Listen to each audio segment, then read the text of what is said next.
રાધે રાધે, જય સિયારામ. આપણે શ્રી શ્રી ગયા પ્રસાદ પંડિતજીનું ચરિત્ર ચાલે છે. હા ગયા પ્રસાદ પંડિતજીના ચરિત્રમાં આગળ વધીએ તો કાલે આપણે એની જીવ દયા ઉપર જોઈ.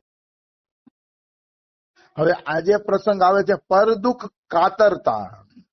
હા પર દુઃખ એટલે બીજાનું દુઃખ, હા અને કાતરતા એટલે બીજાનું દુઃખ જોઈને જેનું હૃદય ચીરાઈ જાય ને એનું નામ સંત. વાહ સંત હંમેશા બીજાનું દુઃખ જોઈ અને દ્રવિત થઈ જશે, એનું હૃદય ચીરાઈ જશે કે હું આનું દુઃખ કઈ રીતે દૂર કરું. હા પછી ભલે આપણી પાસે સાધનોની સગવડતા ન હોય તો આપણે એનું દુઃખ દૂર કરી શકીએ કે ન કરી શકીએ એ 2 નંબરની વાત છે, હા પણ હૃદય દ્રવિત જરૂર થવું જોઈએ. બિલકુલ. મનુષ્યએ બીજાના દુઃખમાં દુઃખી થવું જોઈએ, કારણ કે બધાની આત્મા એક જ છે. માનો કોઈ કૂતરાને દંડો મારતો હોય તો કૂતરાના દુઃખથી દુઃખી થવું જોઈએ, કારણ કે કૂતરાની આત્મા આપણી આત્મા એક છે. જેટલી આપણી આત્માને પીડા થાય છે એટલી જ કૂતરાના આત્માને પીડા થાય છે. હા આત્મા બધાની એક છે, એટલે કોઈ પણ પ્રાણી દુઃખમાં હોય તો આપણે દુઃખ થવું જોઈએ. પછી ભલે આપણે એની મદદ તો આપણે આખા સંસારની કરી પણ ન શકીએ, કારણ કે તો જેટલી ભગવાને શક્તિ દીધી એટલી જ કરી શકીએ. હા પણ બીજાના દુઃખમાં દુઃખી થવાથી પણ ભગવાન પ્રસન્ન થઈ જાય છે. હા નિશ્ચિત પ્રસન્ન થાય છે, એમાં કોઈ શંકા નથી. હવે આપણે ગયા પ્રસાદજીનો પ્રસંગ લઈએ. હાથરસની અંદર એક શેઠ હતા, એનું નામ હતું રાધા કિશનજી. હા એ રાધા કિશનજી પેલા લક્ષ્મી નારાયણ મંદિરના મેનેજર હતા, હા પણ જયારે વૃદ્ધાવસ્થા આવી ગઈ ને ત્યારે એમને મંદિરનો બધો કારભાર છોડી દીધો.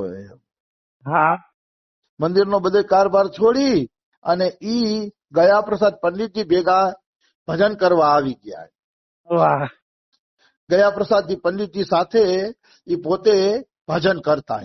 હા તો ઈ સમયે ગયા પ્રસાદ પંડિતજી 3 વાગે ઉઠી જાતા. હા હા ઈ સમયમાં પંડિતજીનો નિયમ હતો કે 3 વાગે ઉઠીને ઈ ભજનમાં બેસી જાતા. હા એટલે નિયમ એવો હતો કે 3 વાગ્યાનો અલાર્મ વાગે ને એટલે ગયા પ્રસાદ પંડિતજી ભેગા જેટલા સાધુ રહેતા હોય ને એ બધા ઉઠી જાય. હા ઉઠીને સૌથી પેલું કામ શું કરે? ગયા પ્રસાદ પંડિતજીને પ્રણામ કરવાનું કામ કરે, મોઢું પછી ધોવે. ઉઠીને સૌથી પેલા બધા ગયા પ્રસાદ પંડિતજીને પ્રણામ કરે. હા પ્રણામ કરીને પછી બધા પોતે મોઢું હાથ ધોઈને જે કઈ કરતા હોય નિત્ય ક્રિયા પતાવી અને ભજનમાં બેસી જતા.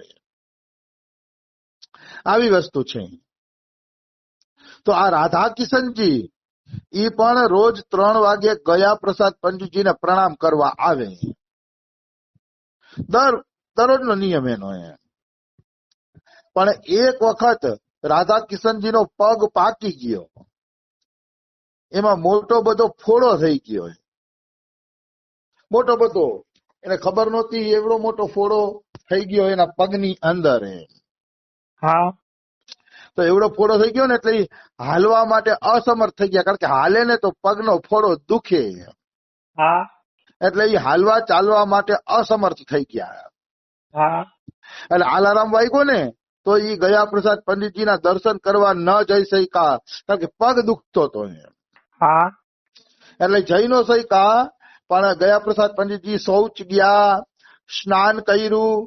શૌચ સ્નાન કરીને ઠાકોરની સેવા પૂજા કરતા હતા ને ગયા પ્રસાદ પંડિતજી, ત્યારે ઘસડતા રાધા કિશનજી આવતા હતા ગયા પ્રસાદજીને પ્રણામ કરવા.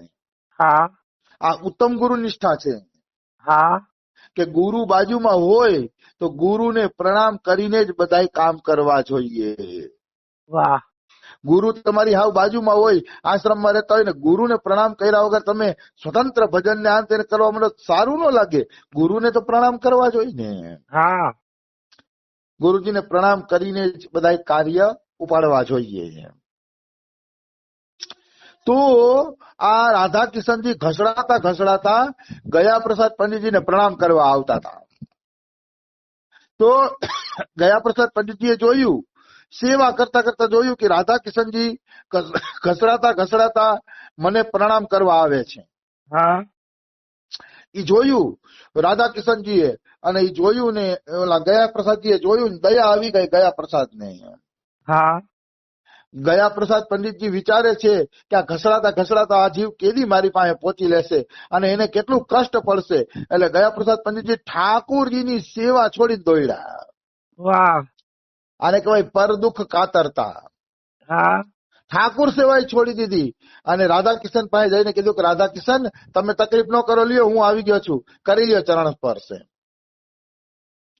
આમાં શું સમજવું? એમ સમજવું કે ગયા પ્રસાદ પંડિતજીને અભિમાન છે કે આ મારા ચરણ સ્પર્શ કરે છે, તો કે અભિમાન નથી, પણ એ ઘસડાઈને આવતા હતા ને એ ગયા પ્રસાદ પંડિતજી થી જોવાનું નહીં. હા બિલકુલ.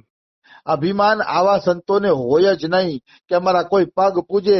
પણ શું કરે હવે, પબ્લિક નું કષ્ટ જોઈને પછી સંત દ્રવિત થઈ જાય છે અને પગ પૂજવા માટે હા પાડી દે છે. હા આવા સંતોને શું જરૂર છે કોઈ પાસે પગ પૂજાવાની? આવી વસ્તુ છે. પણ રાધા કિશનજીનું દુઃખ ન જોઈ શક્યા એટલે પંડિતજી સામેથી દોડીને ગયા અને દોડીને જઈ અને પોતાના પગ પૂજાવ્યા એને. આવી વસ્તુ છે. તો આ સંતોના હૃદય આવા હોય છે, એ કોઈનું કષ્ટ સહન કરી શકતા નથી, હા દુઃખ સહન કરી શકતા નથી. એક વ્યક્તિ ઘસડાઈને આપણા દર્શન કરવા આવતો હોય અને આપણે એની સામે ન જાય કેવું લાગે? એની સામે પણ ન જઈએ તો કેવું લાગે? વિચિત્ર લાગે. આવી વસ્તુ છે. હા એટલે આ ગયા પ્રસાદજીનો પર દુઃખ કાતરતાનો પ્રસંગ હતો. પર દુઃખ કાતરતાની વાત આવે એટલે મને જયદયાલ ગોયંકાનો આ પ્રસંગ બહુ યાદ આવે.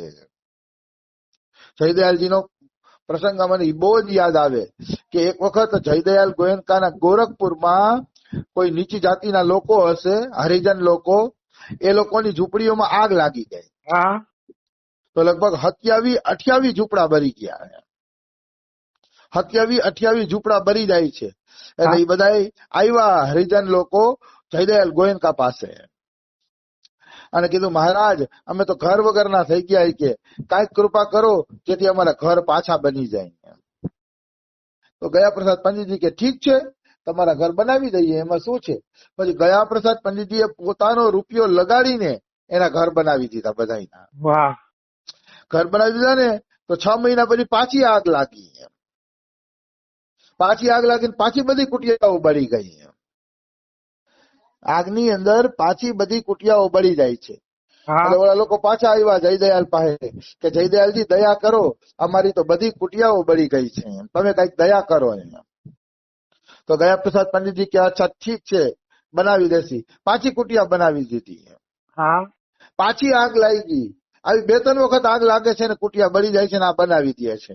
હા પણ ત્રીજી વાર આગ લાગી ને અને આવ્યા ને કુટિયા બનાવી દો ત્યારે 2-3 ભક્તોએ ગયા પ્રસાદજીને શું કીધું ખબર છે કે ગુરુજી હવે તમે આને કુટિયા નો બનાવી દેતા, કે આના નસીબમાં કુટિયા છે જ નહીં, એટલે જ ભગવાન હળગાવી નાખે છે. હા તો જયદયાલ ગોયંકાની પર દુઃખ કાતરતા જુઓ તમે. જયદયાલ ગોયંકાજી શું કહે છે કે એના નસીબમાં કુટિયા છે કે નહીં ઈ જાણે ને એનો ભગવાન જાણે, મારું કર્તવ્ય છે સેવા કરવાનું, હું તો સેવા કરી શીખી. વાહ રે વાહ. મારું કર્તવ્ય છે હું સેવા કરી શીખી. એને કુટિયામાં રહેવા દેવા ન રહેવા દેવા ઈ કે એનો ભગવાનનો હિસાબ છે, એના ભગવાનના હિસાબમાં હું મારું માથું શું કામ નાખું, હું તો મારું કર્તવ્ય કરું છું. ઈ કે બિલકુલ. વાહ. આને કહેવાય સંતોની ઉદારતા. અને વાત એ સાચી છે. આપણે કોઈની મદદ કરીએ, એના કર્મ ખરાબ હોય તો ઈ જાણે, એનો ભગવાન જાણે, પણ આપણું તો કામ છે ને આપણે મદદ કરીએ. હા બિલકુલ. કરવી જ જોઈએ મદદ. દીન દુખિયાઓની, ગરીબોની જેની જેટલી થાય એટલી મદદ કરવી જોઈએ. અને અબોલ પશુ પક્ષી હોય એને પણ દાણા નાખવા જોઈએ. આ બધું પરોપકાર ભગવાન પાસે પહોંચાડે છે જીવને. હા પણ ભાવ એટલો રાખવાનો, એમાંથી પુણ્યની આશા નહીં રાખવાની કે આ બધું કરું તો મને પુણ્ય મળે. આશા એ રાખવાની કે બધા એની આત્મામાં ભગવાન બેઠો છે અને હું તો ભગવાનની સેવા કરું છું, મારે પુણ્યથી શું મતલબ છે. બિલકુલ. ગુણિયાથી મતલબ નથી, પણ એના આત્મામાં ભગવાન રહેલો છે અને ઈશ્વર કેટલો પ્રસન્ન થઈ જશે. હા અત્યારે તો દાણા નાખવા, પાણીના ઓલા રાખવા, એ રાખવું જોઈએ. પશુ પક્ષી બિચારા પાણી ની પી શકે. આવી વસ્તુ છે. કાલે હું ગૌ મહિમા વાંચતો હતો. ગૌ મહિમાની ચોપડીઓ મારા હાથમાં આવી ગઈ હતી. તો ઈ વાંચતો હતો કાલે. તો એમાં એમ લખ્યું છે કે ગાયના દૂધથી મોટો ખોરાક આ સંસારમાં બીજો એકેય નથી. વાહ. હા મને આ સૂત્ર બહુ જ ગમી ગયું. થોડીક વચ્ચે વાતું એટલે લઉં છું, ખબર પડે એમ. ગાયના દૂધથી મોટો ખોરાક આ સંસારમાં બીજો એકેય નથી. હા એટલું ગાયનું દૂધ પવિત્ર, પૌષ્ટિક અને બુદ્ધિશાળી અને સાત્વિક બનાવવા વાળું છે. હા એટલે એ બોધાયન સ્મૃતિ નામના ગ્રંથમાં લખેલું છે કે ગાયના દૂધથી મોટો ખોરાક સંસારમાં બીજો એકેય નથી. મતલબ મેવા, મિષ્ટાન, આ તે પીઝા બીઝા જે આપણે ખાઈએ છીએ ને, એનાથી પેટ ભરાય પણ સાત્વિકતા નો આવે. બિલકુલ. સાત્વિકતા આવે છે ગાયના દૂધથી. એમાં લખ્યું છે ગાયના દૂધથી બધાથી વધુ સાત્વિકતા આવે છે.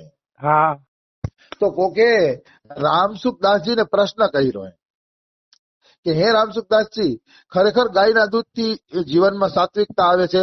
તો કે હા, હું છાતી ઠોકીને કઉ છું રામસુખદાસજી કે સાત્વિકતા આવે છે. કે તમારે કે પ્રયત્ન કરવો હોય તો કરી લેજો. કે હા પછી રામસુખદાસજીએ એક ઉદાહરણ આપ્યું કે હું તમને એક ઉદાહરણ આપું એટલે તમને ખબર પડે કે ગાયના દૂધથી કેવી સાત્વિકતા આવે છે.